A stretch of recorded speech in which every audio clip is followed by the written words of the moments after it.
Butuhkan Kau Tuhan. Tuhan, setiap jam kami sungguh menyadari bahwa kami butuh kehadiran Tuhan dan penyertaan Tuhan dalam kehidupan kami. Ketika Engkau terasa jauh, kami begitu lemah. Dan ketika Engkau hadir dan begitu nyata dalam kehidupan kami dikuatkan. Terima kasih Tuhan, karena kasih setia Tuhan yang terus boleh menyertai kehidupan kami sampai pada hari ini. Terima kasih Tuhan. Dan sebentar kami juga akan membaca, merenungkan firman-Mu. Tuhan kiranya juga berbicara melalui perenungan pembacaan firman Tuhan pada pagi hari ini. Pakailah hamba-Mu Tuhan untuk memberitakan, dan juga setiap kami yang mendengar diberikan hati yang siap mendengar dan menerima kebenaran-Mu. Terima kasih Tuhan, dalam nama Tuhan Yesus kami berdoa. Amin. Shalom, jemaat yang dikasihi Tuhan. Kita bersyukur pagi hari ini boleh kembali beribadah bersama-sama di rumah Tuhan. Dan kita sudah memasuki bulan Oktober ya. Tidak terasa kita sudah mendekati akhir tahun, saudara ya. Dan semua karena pemeliharaan Tuhan sehingga kita boleh ada sampai pada hari ini. Amin. Ada kasih setia Tuhan yang menyertai kita, menopang kita sehingga kita boleh ada sampai pada hari ini. Nah saudara, karena itu pagi hari ini saya juga mau mengajak kita untuk bersama-sama merenungkan dua bagian firman Tuhan dari Efesus pasal 6. Kita buka bersama Efesus pasal 6 ayat 10 hingga ayat yang ke-13. Kita akan bacakan bertanggapan. Saya akan membaca ayat yang ke-10, saudara membaca ayat yang ganjil dan seterusnya. Efesus pasal 6 ayat 10 saya bacakan. Akhirnya hendaklah kamu kuat di dalam Tuhan, di dalam kekuatan kuasa-Nya.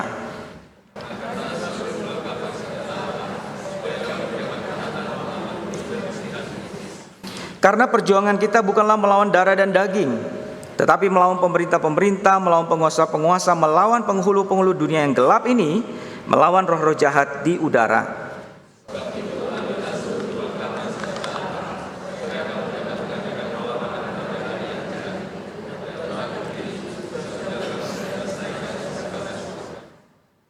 Bagian kedua kita baca bersama dari 1 Petrus pasal 4 ayat 11. Kita baca bersama ya, 1 Petrus 4 ayat 11. 1, 2, 3. Jika ada orang yang berbicara, baiklah ia berbicara sebagai orang yang menyampaikan firman Allah. Jika ada orang yang melayani, baiklah ia melakukannya dengan kekuatan yang dianugerahkan Allah, supaya Allah dimuliakan dalam segala sesuatu karena Yesus Kristus. Dialah yang mempunyai kemuliaan dan kuasa sampai selama-lamanya. Amin. Saudara, selama bulan Oktober ini kita akan merenungkan bersama tema-tema yang berkaitan dengan tema pelayanan ya. Nah, saudara, dengan harapan bahwa dengan merenungkan kebenaran ini kita menjadi lebih memahami ya, mengapa kita harus melayani Tuhan, dan dengan sikap seperti apa kita harusnya melayani Tuhan. Saudara, sebuah riset yang dilakukan oleh Barna Riset mengatakan bahwa gereja yang sehat itu ditandai dengan salah satunya ya, bahwa 50% dari anggota jemaatnya itu terlibat dalam pelayanan. Nah, saudara, saya nggak tahu bagaimana keadaan kita di sini saat ini. Ya, tentu saja kita berharap semoga kita sudah juga mencapai 50%, kalau bisa lebih gitu ya. Nah, tapi pertanyaan berikutnya adalah, dari mereka yang sudah melayani itu, bagaimana sikap pelayanannya? Apa yang mendorong mereka melayani? Saudara, kita harus akui bahwa sebagian orang melayani, tapi mereka melayani dengan motif-motif yang tidak tepat, yang keliru, yang tidak memadai untuk melayani Tuhan. Ada orang melayani karena terpaksa, ya, karena diminta oleh pembimbing, diminta oleh pengurus, sehingga dia terpaksa ikut. Dia juga mungkin belum mengerti. Tentu saja alasan seperti ini tidak memadai untuk melayani Tuhan. Ada juga yang ikut-ikutan teman, karena teman melayani di bidang ini, dia pun ikut-ikutan melayani. Atau bahkan saudara, ada orang melayani hanya karena mengisi waktu yang kosong dan suka mengikuti kegiatan-kegiatan. Saudara, semua ini tentu saja tidak memadai untuk seseorang bisa melayani Tuhan. Bahkan saudara, bagaimana sikap dia ketika dia melayani Tuhan, bagaimana dia memandang pelayanan itu dengan benar. Seringkali ada banyak orang yang melayani itu dengan melihat pelayanan itu berdasarkan sebagai satu pekerjaan manusia saja, ya, pelayanan yang dilakukan oleh manusia, sehingga dia bersandar kepada kekuatan dirinya, kemampuan dirinya. Nah saudara, karena itu kita perlu sungguh belajar tentang tema-tema pelayanan ini supaya kita bisa memiliki pemahaman yang lebih baik. Dan mengapa kita melayani dan bagaimana seharusnya kita melayani dengan lebih baik. Saudara, minggu lalu kita sudah belajar tema tentang mengapa kita melayani, ya. Nah, ayat yang kita renungkan dari 1 Korintus 15 ayat 10, Paulus berkata, "Tetapi karena kasih karunia Allah, aku adalah sebagaimana aku ada sekarang, dan kasih karunia yang dianugerahkannya kepadaku tidak sia-sia. Sebaliknya aku telah bekerja lebih keras daripada mereka semua, tapi bukannya aku, melainkan kasih karunia Allah yang menyertai aku." Saudara, dengan kata lain, Paulus ingin mengatakan mengapa kita melayani, karena kasih karunia, karena anugerah. Saudara, Paulus teringat tentang siapa dirinya ketika dia menulis ayat ini.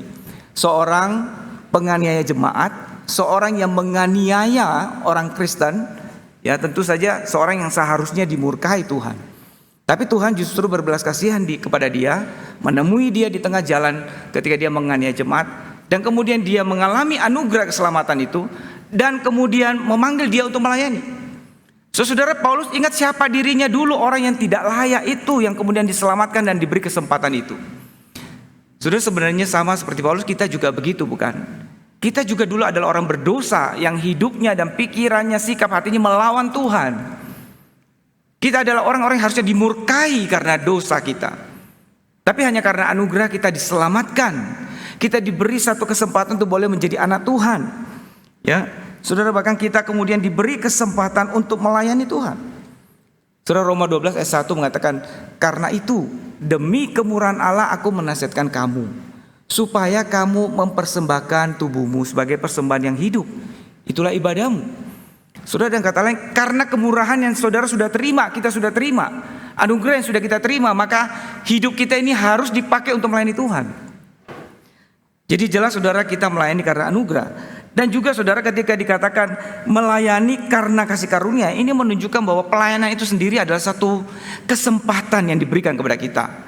Satu hak istimewa yang sebenarnya tidak diberikan kepada semua orang, yang kita juga sebenarnya tidak layak mengklaimnya sebagai hak kita. Tapi itu diberikan sebagai satu kesempatan. Jadi melayani itu bukan semata-mata karena kita mau lantas kita boleh melayani. Tapi karena Tuhan masih beri kesempatan itu, maka kita boleh melayani. Saudara, sebuah lagu yang mungkin cukup populer yang saudara mungkin sering nyanyi, sebuah lagu yang berjudul "Hidup Ini Adalah Kesempatan", yang mengingatkan kita bahwa waktu yang terbatas, dan kalau masih ada waktu ya melayanilah. Nah, ternyata ada the story behind the song dari lagu ini, dari seorang pendeta yang melayani di Bekasi. Ya, kemudian dia punya seorang anak yang ketika masih kecil pun sudah mempunyai bakat musik yang luar biasa, ya, sehingga dia mulai terlibat dalam pelayanan musik di gereja papanya.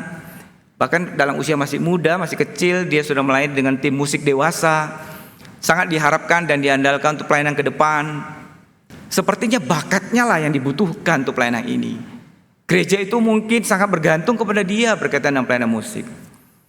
Tapi satu hari anak ini ketika sudah SMA pergi ke sekolah, lalu waktu dia pulang sekolah, dia naik motor, ditabrak, mengalami kecelakaan, meninggal dunia.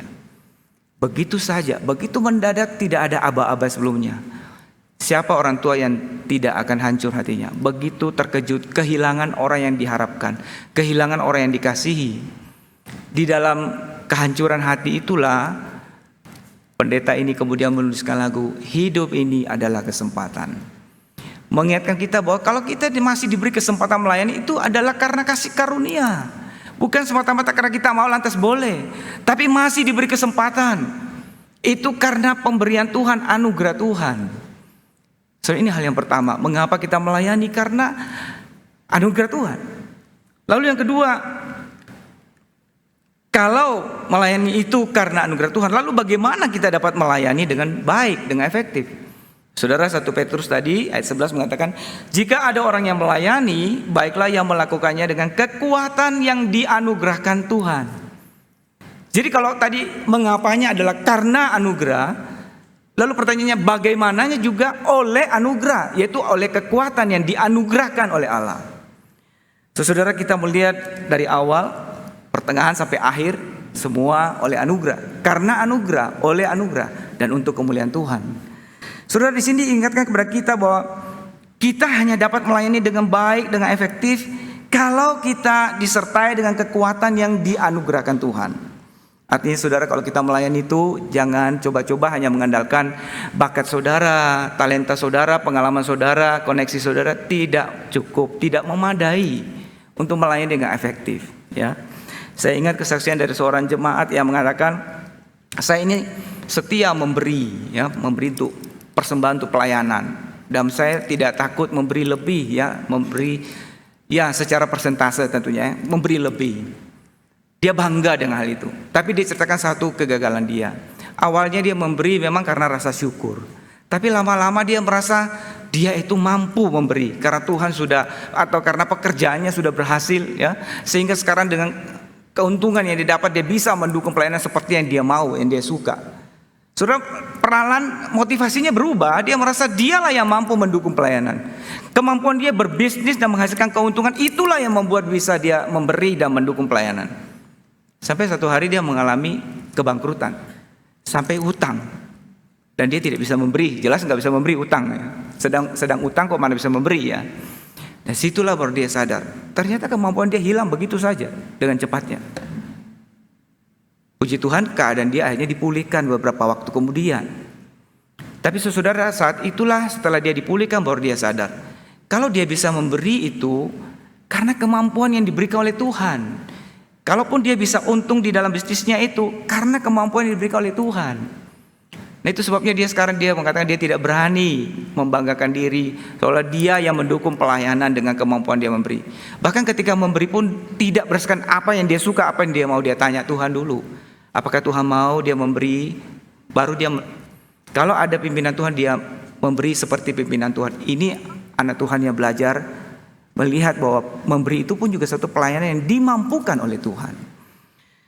Saudara, kita melihat di ayat Zakaria 4 ayat 6, ya. Di sana firman Tuhan katakan, inilah firman Tuhan kepada Zerubabel, bunyinya, bukan dengan keperkasaan dan bukan dengan kekuatan, melainkan dengan rohku, firman Tuhan semesta alam.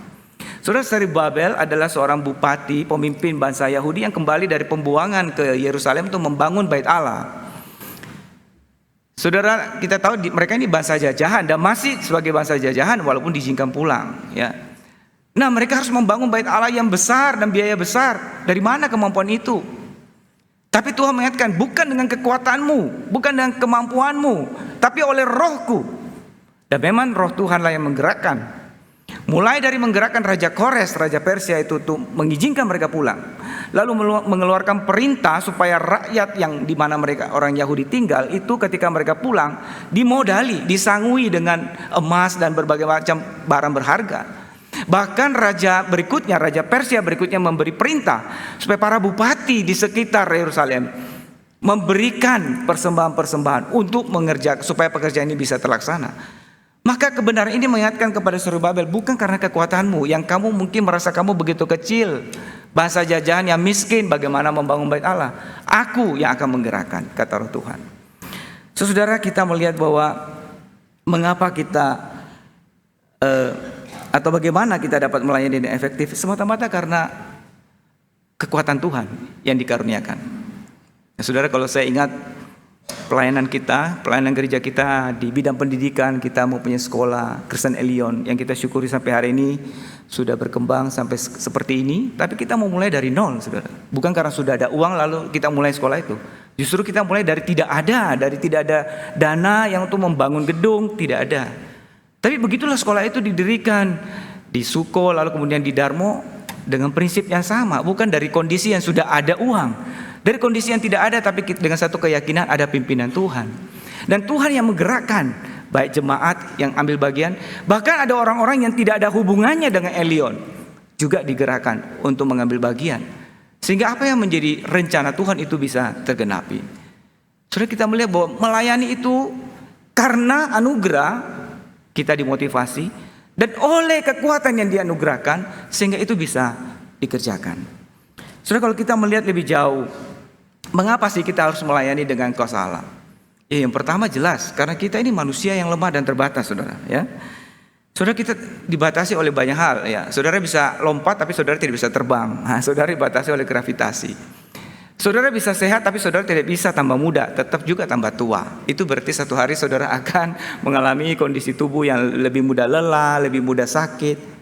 Semua kita mengalami, bukan? 1 tahun yang lalu, Oktober tahun lalu, saya ini pasang ring ya. Pasang ring untung baru 1 ya.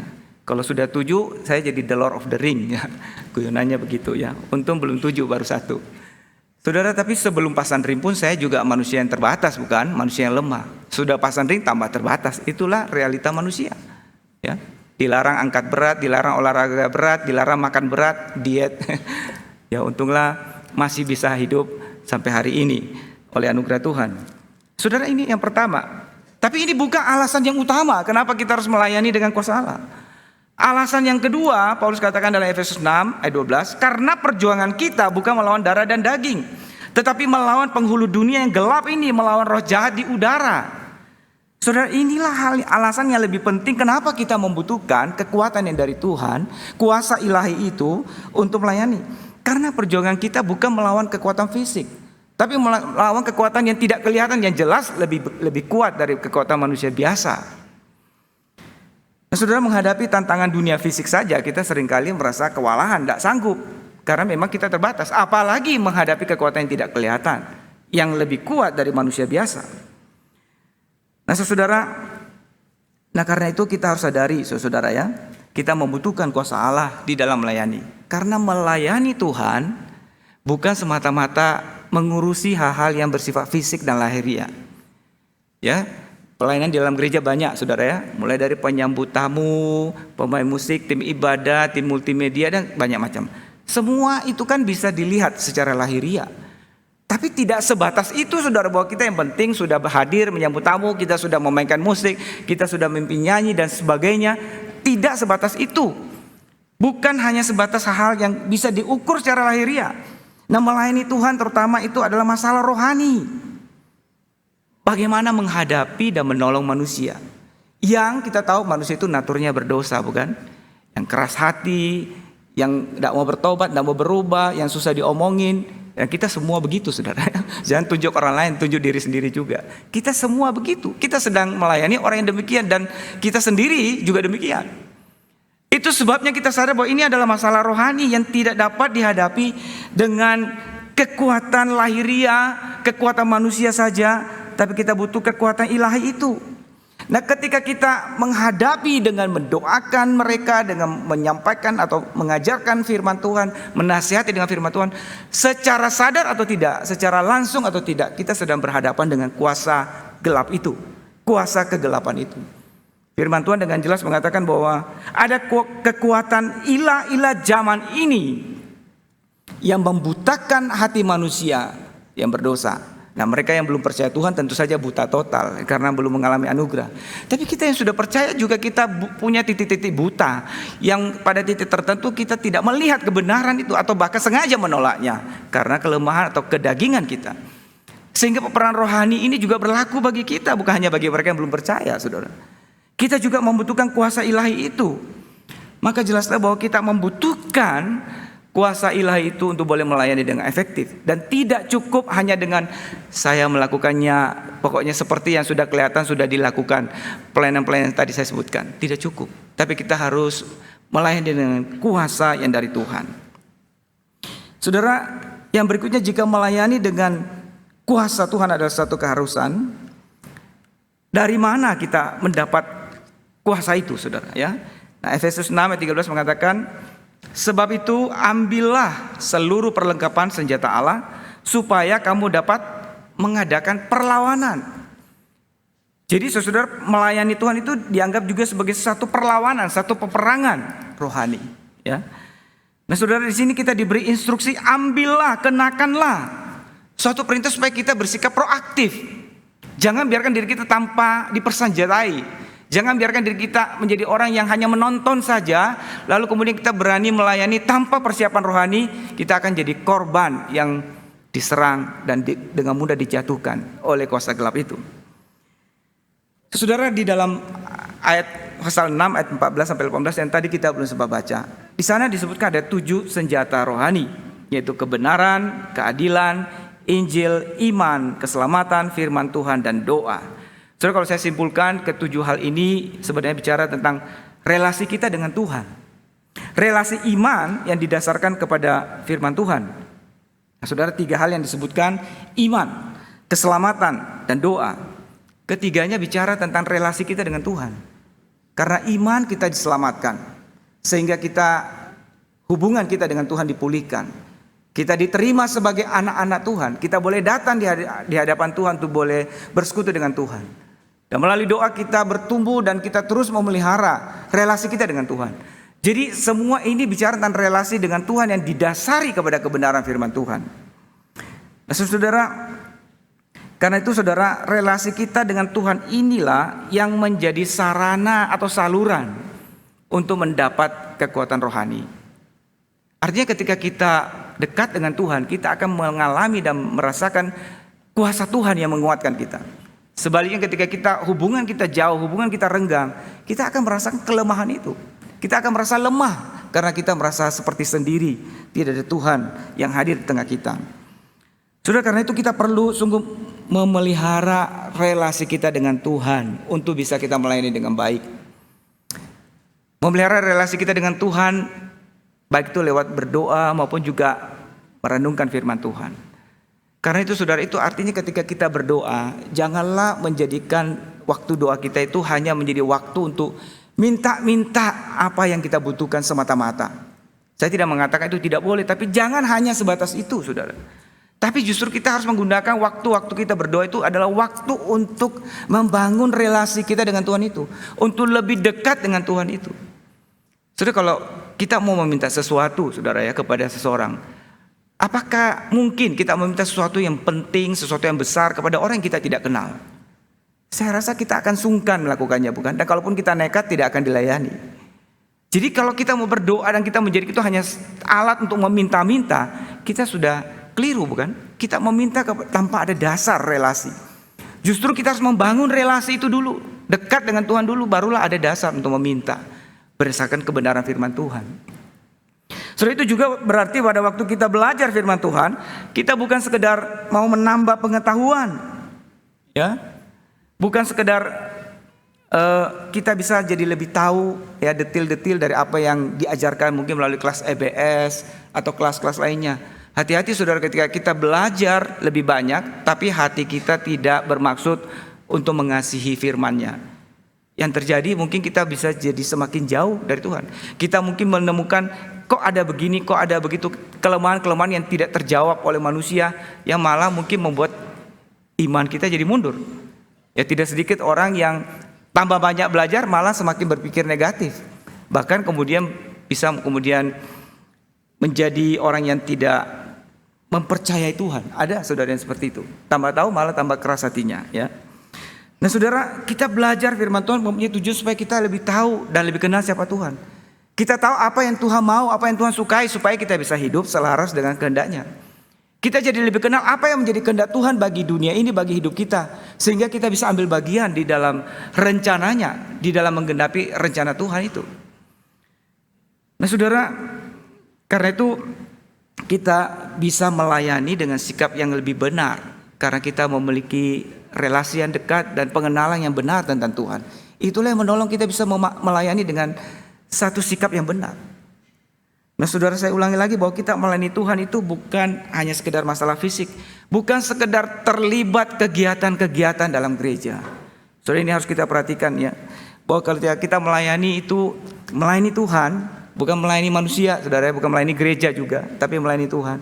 Bukan sekedar terlibat dengan kegiatan-kegiatan dalam gereja, tapi kita melihat ada maksud Tuhan, ada rencana Tuhan di dalam kehidupan kita dan bagi gerejanya, dan kita mau ambil bagian dalam porsi kita masing-masing untuk menggenapi rencana itu.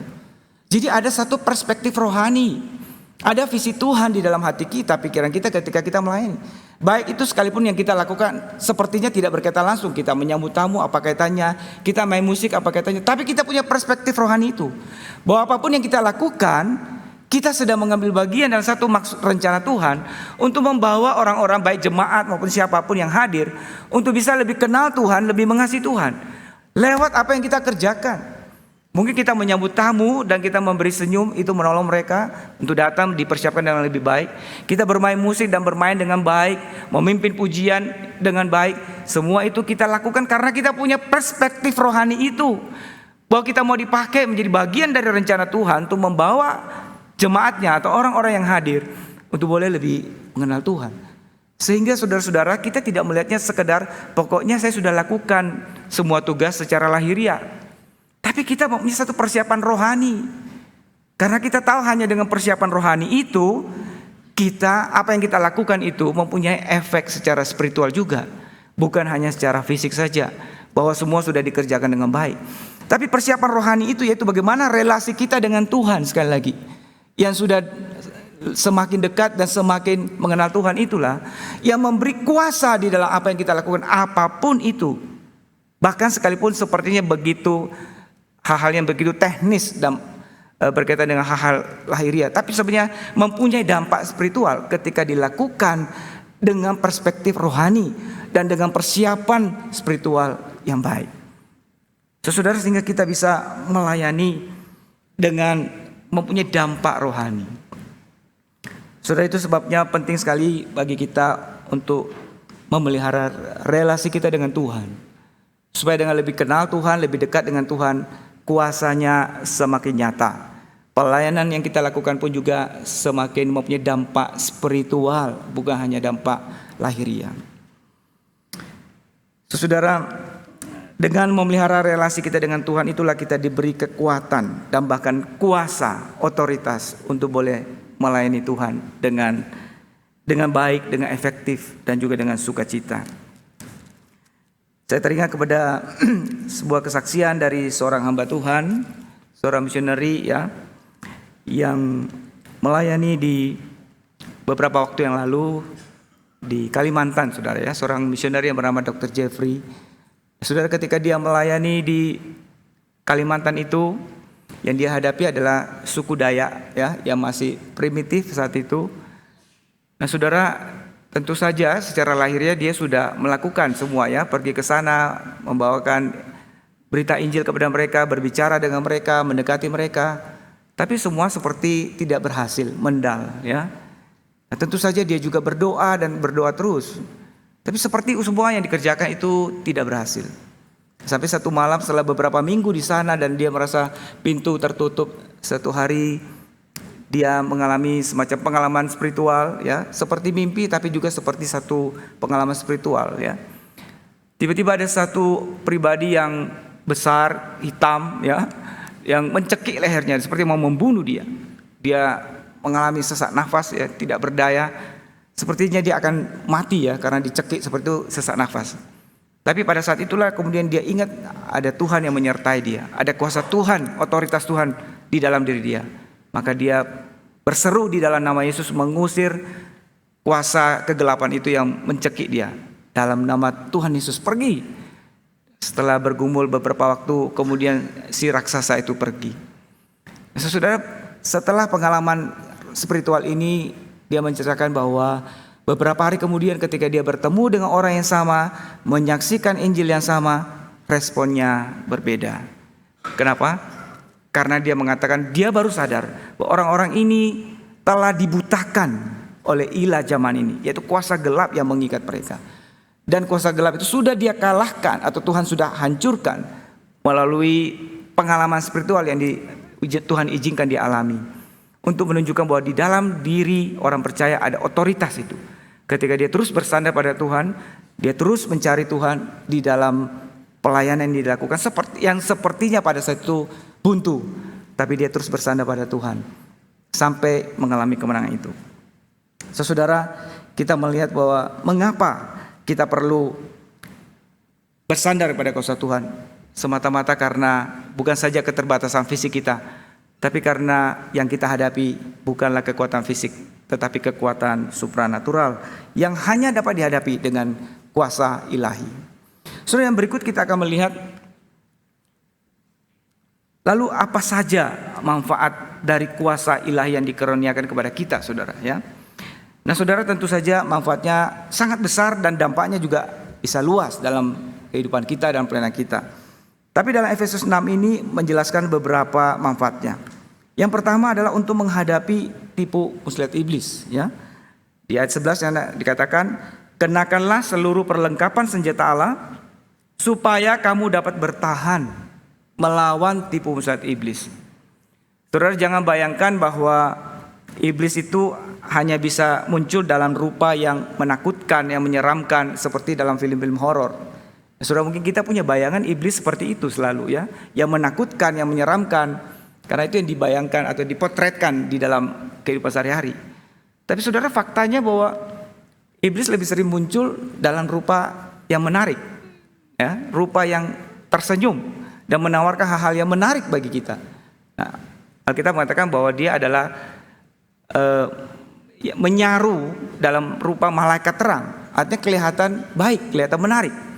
Tapi sebenarnya menawarkan hal-hal yang tidak benar. Ini adalah tipu muslihat, bukan? Bahwa di balik apa yang ditawarkan yang kelihatannya baik dan menarik itu ada sesuatu yang tidak benar dan menyesatkan. Saudara, kita bisa lihat itu dalam Kejadian ketika Tuhan Yesus dicobai di padang gurun. Ketika Yesus sudah lapar karena berpuasa 40 hari, iblis datang kepadanya. Yang ditawarkan, yang dikatakan, bukanlah ayo puasa lebih lama, ya, biar kamu buktikan kamu bisa menderita untuk Tuhan lebih lama. Tidak. Bukan sesuatu yang sulit seperti itu, justru yang lebih enak, lebih menarik. Kamu lapar bukan?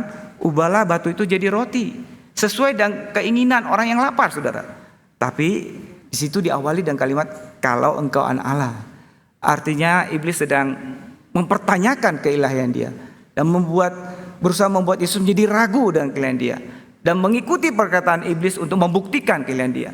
Saudara, ini jelas ada tipuan di balik perkataan yang sepertinya menarik. Saudara, inilah cara kerja iblis, bahwa dia menawarkan sesuatu yang kelihatannya baik, tapi di baliknya ada hal yang menyesatkan. Dibutuhkan hikmat dari Tuhan untuk bisa mengenali yang mana yang kebenaran, yang mana adalah ketipuan dari iblis. Dan bahkan dibutuhkan lagi kekuatan yang dari Tuhan untuk menolak tawarannya. Karena seringkali kita sebenarnya sudah tahu, saudara, ya, ini tidak benar, ya, tapi kita masih ngikuti. Kenapa? Ya karena itu sesuai dengan selera kita, sesuai dengan kepentingan kita, sesuai dengan kedagingan kita. Sehingga kita cenderung sulit untuk menolaknya, saudara. Walaupun kita sudah tahu itu tidak benar. Nah, karena itu kita butuh hikmat Tuhan dan kita juga butuh kekuatan yang dari Tuhan untuk menghadapinya. Saudara, sebagai contoh, kalau kita sudah melayani lama misalnya, ya, sudah melayani lama, mungkin juga sudah memberi dampak dalam pelayanan, memberi pengaruh yang baik, ya. Maka iblis akan datang dan berkata, harusnya kamu itu dihormati, dihargai di dalam gereja. Karena kamu sudah begitu berjasa di dalam gereja. Harusnya orang-orang lebih sering memuji kamu. Ya. Dan juga kalau kamu punya masalah, kamu berdoa, maka harusnya Tuhan mendengar doamu. Kalau tidak, ya Tuhan itu enggak adil. Nah, bukankah perkataan seperti ini menyenangkan, ya, untuk didengar? Tapi saudara, kita tahu bahwa ini adalah tipu muslihat, saudara, ya. Kita tahu bahwa panggilan itu jelas bukan untuk supaya doa kita didengarkan, bukan supaya orang lain menghargai kita, tapi karena anugerah itu. Karena kita memang diberi kesempatan satu panggilan untuk melayani. Tapi sekalipun kita tahu seringkali tidak mudah untuk menolaknya, bukan? Karena apa yang ditawarkan itu begitu menarik, begitu sesuai dengan selera kedagingan kita. Saudara, ada satu jemaat yang mengalami pergumulan ketika dia mengalami kesulitan dalam kehidupan dia berdoa, minta Tuhan tolong dia. Dia berdoa, terus berdoa. Tuhan tidak jawab doanya. Tuhan tidak kasih apa yang dia mau. Dia kecewa. Saya sudah melayani dengan baik sekian lama, kok Tuhan tidak mendengar doa saya. Dia kecewa, ya. Dia merasa orang-orang di gereja juga gak mengerti dia. Dia aja memutuskan untuk berhenti pelayanan. Berhenti sama sekali. Saudara, ini bisa terjadi. Apakah dia tidak tahu bahwa sikap seperti itu salah? Tahu. Dia sudah pernah belajar hal itu, tentang bagaimana, kenapa kita harus melayani dan mengapa, ya. Tapi dia tetap juga mengikuti pikirannya yang jelas adalah hasutan dari iblis untuk meninggalkan pelayanan, kecewa sama Tuhan. Jadi saudara, kita melihat bahwa kita membutuhkan hikmat dari Tuhan untuk membedakan kebenaran dengan tipuan iblis, dan kekuatan yang dari Tuhan untuk menolak tawaran yang begitu menarik. Saudara, yang kedua, kita melihat bahwa kuasa itu diberikan supaya kita juga bisa menopang pertumbuhan jemaatnya. Di sana Paulus berkata, berdoalah setiap waktu dalam roh dan berjaga-jagalah dalam doamu dengan permohonan yang tidak putus-putusnya untuk segala orang kudus. Nah, saudara, Paulus minta supaya kita berdoa bagi orang-orang kudus, yaitu bagi jemaat. Ya, saudara, dengan kata lain kita bisa ambil bagian di dalam menopang kondisi iman, pertumbuhan iman dari saudara-saudara kita yang lain dengan melalui peperangan rohani ini. Lewat doa kita, lewat bagaimana kita menguatkan mereka dengan firman Tuhan. Seperti yang saya katakan tadi, saudara yang mengundurkan diri dalam pelayanan. Ya, ada kebetulan dia ikut small group. Teman-teman dalam small group itu terus mendoakan dia dan juga mengingatkan dia yang hal yang dia sudah tahu tentang melayani, tentang sikap kita terhadap Tuhan. Ya, memang dia tidak bisa langsung menerima karena dia sangat kecewa. Tapi kita ingatkan, kita doakan. Ini adalah peperangan rohani, kita tahu. Dan kita beri dia waktu untuk merefleksi, menenangkan diri. Saudara bersyukur setelah 6 bulan dia pulih kembali. Dia mau melayani kembali. Kenapa? Saya percaya karena firman Tuhan sudah berbicara dalam dirinya. Apa yang sudah ditaburkan menjadi benih yang bertumbuh, menguatkan dia kembali. Apa yang kita doakan menguatkan dia sehingga dia boleh pulih dan kembali mau melayani setelah dia beristirahat untuk merefleksi selama beberapa bulan. Nah, saudara, ini yang kedua, saudara. Yang ketiga, kuasa itu diberikan supaya kita diberi keberanian bersaksi tentang kebenaran Injil. Saudara, Paulus berkata, juga untuk aku supaya kepadaku jika aku membuka mulutku dikaruniakan perkataan yang benar, agar dengan keberanian aku memberitakan rahasia Injil. Saudara, Paulus itu seorang rasul yang besar, seorang misioneri yang luar biasa, tapi dia masih minta didoakan supaya diberi keberanian untuk memberitakan Injil. Nah, seorang yang sudah begitu berpengalaman aja minta didoakan supaya diberi keberanian. Apalagi kita, saudara, ya. Kita jelas lebih perlu lagi didoakan, dan kita juga perlu berdoa supaya memiliki keberanian itu. Di tengah dunia yang dikuasai dengan ketidakbenaran, diperlukan keberanian dari Tuhan, kekuatan dari Tuhan untuk berkata-kata benar dan bersikap benar. Tidak mudah, saudara. Justru ketika kita berkata-kata benar, kita mungkin bisa dimusuhi oleh orang-orang sekitar kita yang tidak menyukainya. Ada satu jemaat yang menceritakan pengalaman dia di kantor. Ya, teman-teman di kantornya dia itu ya menggunakan cara-cara tertentu untuk mengakali ya apa yang fasilitas yang ada di perusahaan sehingga mereka mengambil keuntungan pribadi dan merugikan perusahaan. Ya, walaupun mungkin jumlahnya tidak ketahuan ya, tapi terus-menerus begitu ya. Ya, saudara, dia hati nuraninya tidak tenang, dia tidak mau ikut cara begitu walaupun diajak ya. Tapi mau mengatakan takut juga, takut dimusuhi. Dia sempat sharing ke teman-teman kelompok kecil, ya kita juga tidak berani memaksa dia, kita bilang doakan dulu, ya minta hikmat dari Tuhan. Tapi akhirnya dia putuskan untuk katakan hal itu ke teman-teman di kantornya. Tidak benar kalian bersikap seperti ini, gak boleh. Hasilnya apa, saudara? Dimusuhi, saudara. Bukan dihormati karena sudah berani ngomong benar, dimusuhi. Dan itu satu tantangan berat buat dia. Tapi ada kekuatan yang Tuhan berikan kepada dia sehingga dia memutuskan untuk mengatakan kebenaran. Ya, kita masih berdoa supaya apa yang dia katakan itu bisa mempunyai dampak yang positif nantinya. Sekarang kita belum melihat. Tapi kita percaya bahwa kalau Tuhan beri dia keberanian itu, maka satu hari pasti akan mempunyai dampak yang baik. Baik untuk dirinya sendiri dalam pertumbuhan imannya, maupun juga untuk orang-orang yang melihat dia. Bagaimana dia berani berdiri di atas kebenaran. Saudara mengatakan kebenaran di tengah dunia yang tidak benar, tidak mudah. Dibutuhkan keberanian. Untuk bersaksi di tengah dunia yang telah dibutakan oleh ilah zaman ini, dibutuhkan juga keberanian dan kuasa dari Tuhan. Beberapa waktu yang lalu, beberapa minggu yang lalu, di Elion Pregolan kami mengadakan training PI untuk para aktivis. Setelah disuruh mengisi kuesioner, pertanyaannya adalah apa yang membuat Anda paling sering tidak berani bersaksi? Jawaban yang paling sering muncul adalah takut. Takut kalau orang itu marah. Takut kalau persahabatan itu nanti jadi rusak, terganggu gara-gara bicara soal rohani, bicara soal Injil. Jadi takut itu rupanya yang menjadi masalah. Tidak sampai masalahnya bukan saya nggak peduli dia mati kah, dia selamat kah, nggak bukan itu persoalan utamanya. Peduli sih, tapi takut. Takut menjadi persoalan utamanya, entahkah ancaman atau karena sungkan relasi jadi rusak. Jadi dibutuhkan keberanian yang dari Tuhan, dibutuhkan kuasa yang dari Tuhan untuk berbicara. Karena itu dua hal yang diingatkan bagi peserta waktu itu, untuk terus berdoa minta dua hal. Satu, hati yang mengasihi jiwa-jiwa yang harusnya Anda bersaksi. Hanya dengan hati yang mengasihi itu, ketakutan-ketakutan itu ataupun sungkanisme itu akan berkurang atau hilang. Berdoa untuk minta Tuhan berikan hati yang mengasihi.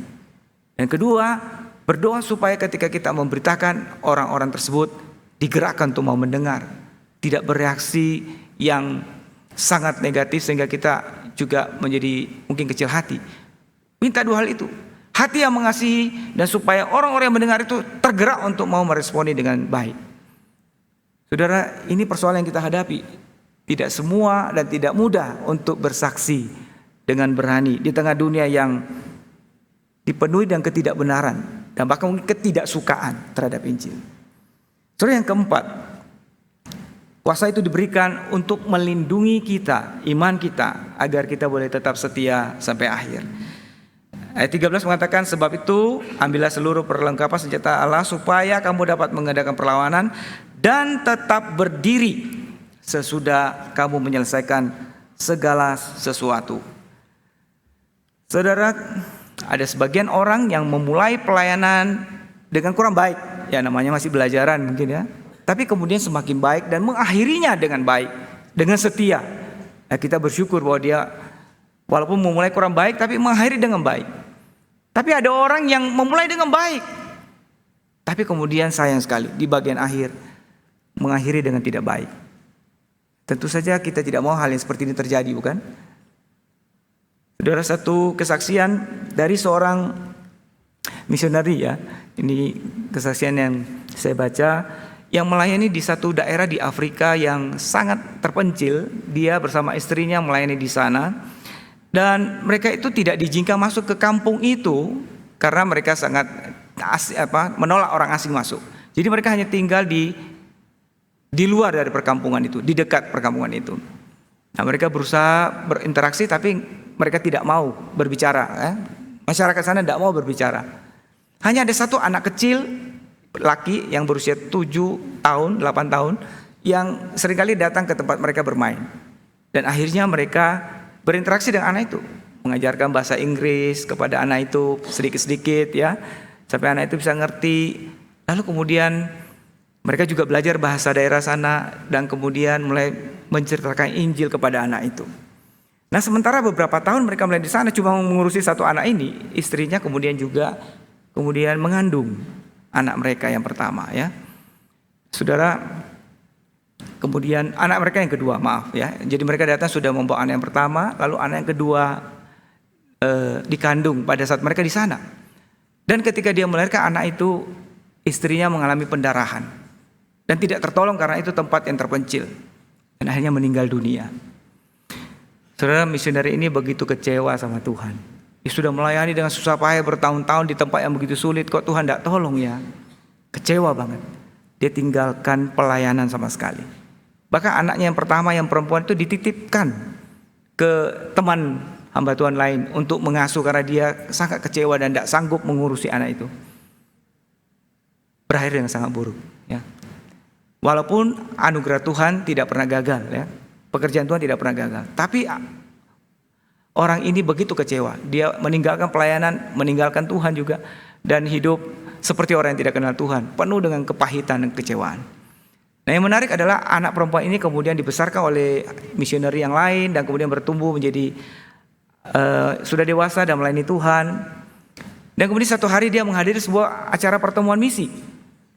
Nah, salah satu pembicaranya adalah seorang pria Afrika yang menceritakan tentang bagaimana dia mengenal Injil. Dia ceritakan seorang sepasang suami istri yang datang ke desanya, yang mengajar dia bahasa Inggris, yang kemudian dia dengar Injil. Lalu kemudian anak yang baru berusia antara 8 dan kemudian sampai 10 tahun itu menceritakan Injil itu kepada keluarganya. Dan kemudian keluarganya ada yang percaya. Lalu kemudian keluarga-keluarga yang lain, sampai kepala suku dan seluruh desa itu percaya Tuhan. Bahkan desa-desa yang lain, karena anak kecil ini. Saudara, tentu saja kita melihat karya Tuhan tidak mungkin gagal ya oleh kelemahan manusia.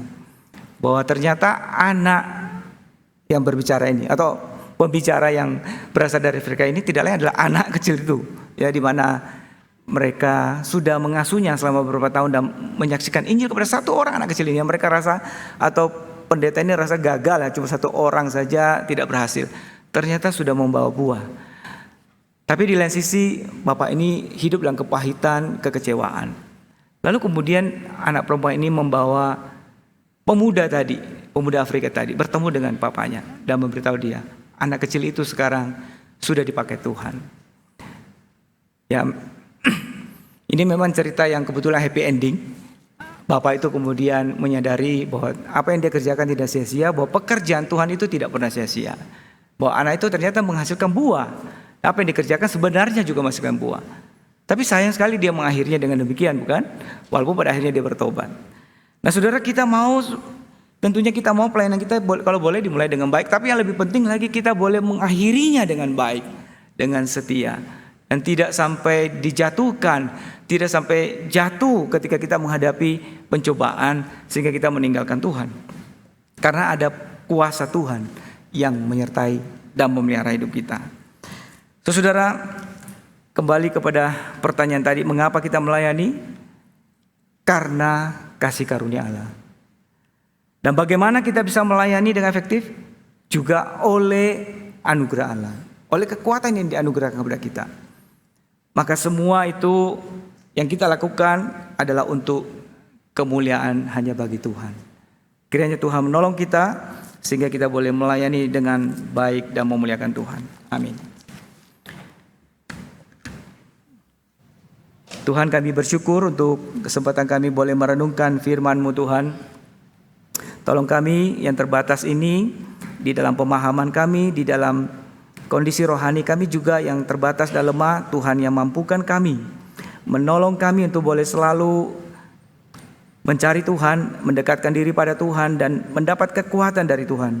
Kami boleh semakin mengenal Tuhan dan mengasihi Tuhan, mengenal kehendak-Mu dan hidup di dalam kehendak-Mu. Tuhan, pimpin kami dengan kebenaran firman-Mu dan Roh-Mu yang kuat, Roh-Mu yang kudus yang menyertai kami. Terima kasih Tuhan. Dalam nama Tuhan Yesus kami berdoa. Amin.